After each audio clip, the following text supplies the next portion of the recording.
قرآن کریم فرماتا ہے یا ایھا آمنو کتب علیکم الصیام کما کتب علی الذین من قبلکم لعلکم تتقون، تمہارے اوپر روزے اسی طرح فرض کیے گئے ہیں جیسے کہ پچھلی امتوں پر فرض کیے گئے تھے۔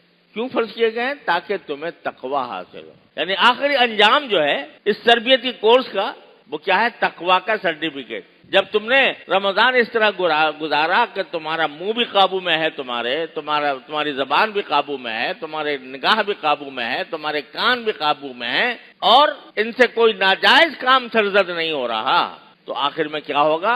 اس تربیتی کورس کے نتیجے کیا ہوگا؟ تم متقی بن جاؤ گے۔ یہ سب کچھ جو ہو رہا ہے یہ تمہیں متقی بنانے کے لیے ہو رہا ہے۔ اب یہ شہر، یہ مہینہ صبر کا ہے اور فرمایا مواسات کا ہے۔ لڑائی کے بجائے، لڑائی جھگڑے کے بجائے کیا کرو؟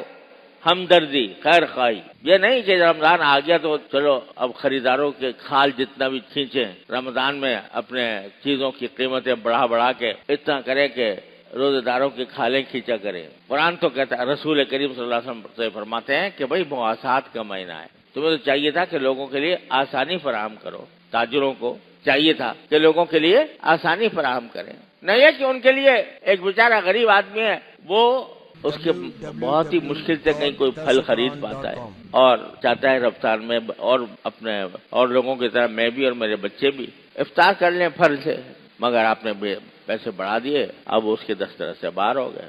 تو بجائے اس کے کہ آپ اس کو پیسے کم کر کے دیتے کہ چل بھائی رمضان ہے، میں رمضان کے اندر میں تمہاری کمی کر دیتا ہوں، اس کے بجائے آپ نے اس کی قیمت میں اضافہ کر دیا، تو یہ تو کوئی وہ بات نہ ہوئی جو رسول کریم سرورت عالم صلی اللہ علیہ وسلم نے فرمائی تھی کہ یہ ہمدردی کا مہینہ۔ الحمدللہ ہمارے معاشرے میں ایسے لوگوں کی بھی کمی نہیں ہے جو خوب رمضان کے اندر لوگوں کے ساتھ ہمدردی کا برتاؤ کرتے ہیں، جگہ جگہ لوگوں کے لیے کھانے پینے کے انتظامات کیے ہوئے ہیں۔